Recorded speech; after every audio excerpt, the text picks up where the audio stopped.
ಹಂಗೆ ನನ್ನ ಕ್ಷೇತ್ರದಲ್ಲಿ ಒಂದರಲ್ಲೇ ನಾನು ಹೇಳ್ತಾ ಇದ್ದೀನಿ, ರವಿ ಬೇಳದ ಅಂತ ಹೇಳ್ತಾ ಇದ್ದೀನಿ, ಮಾತಾಡಿದ್ರಲ್ಲ 56,000 ಕೊಟ್ಟಿಗೆ ಮನೆಗಳನ್ನ ಮಾಡಿಸಿದ್ವಿ. 56,000.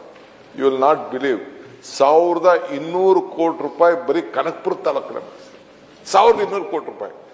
ಏನೋ ದೊಡ್ಡ ಇನ್ವೆಸ್ಟಿಗೇಷನ್ ಮಾಡಿ ಏನೋ ಹೊಡೆದಾಕ್ಬಿಟ್ಟವನ್ನ ಡಿ ಕೆ ಅನ್ಬಿಟ್ಟು ಏನ್ ಬಂದು 10 ಟೀಮ್ ಬಂದ್ಬಿಡ್ತು.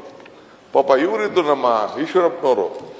ಆಮೇಲೆ ಕೊನೆಗೆ ನಾನು ಬರ್ಲಿ ಸುಮ್ಮನೆ, ನಾವು ವೆರಿ ಪ್ರಾಕ್ಟಿಕಲ್ ಪೀಪಲ್, ನಮ್ಗೆ ಅದ್ರಲ್ಲಿ ಏನಿದೆ, ನಾವೇನ್ ಮಾಡೋದೇನಿದೆ ಅಂತೇಳಿ ಕೊನೆಗೆ ಬಂದು ಇನ್ವೆಸ್ಟಿಗೇಷನ್ ಮಾಡೋದು. 10 ಟೀಮ್ ಬಂತು.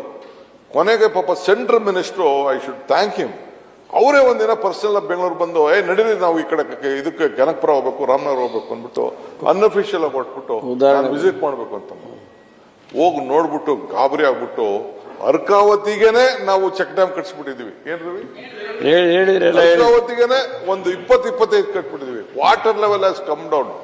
ಕೊನೆಗೆ ಅಧ್ಯಕ್ಷರೇ, ಇಲ್ಲೊಂದು ಸರ್ಟಿಫಿಕೇಟ್ ಇದೆ, ಇವ್ರು ತೆಗೆದು ಓದೋದ್ರಲ್ಲಿ, the certificate of presentation to Ramanagara district for outstanding performance under the category of effective implementation ಅಂತ ಡಿಸ್ಟ್ರಿಕ್ಟ್ ಕೊಟ್ಟರು.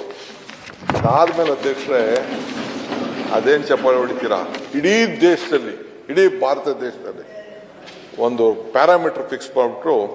This certificate is presented to Kanakapura block, ಅಂದ್ರೆ ಕನಕಪುರ ತಾಲೂಕಿಗೆ, Ramanagara district, first rank under the category of work completion in this plain states and outstanding performance of NREGA ಅಂತೇಳಿ ಒಂದು certificate ಕೊಟ್ಟು central government ಅವರು ಕರೆದು ನಮ್ಮ ತಾಲೂಕ್ ಪಂಚಾಯತಿ ಅಧ್ಯಕ್ಷರು ಕಳಿಸಿದ್ರು.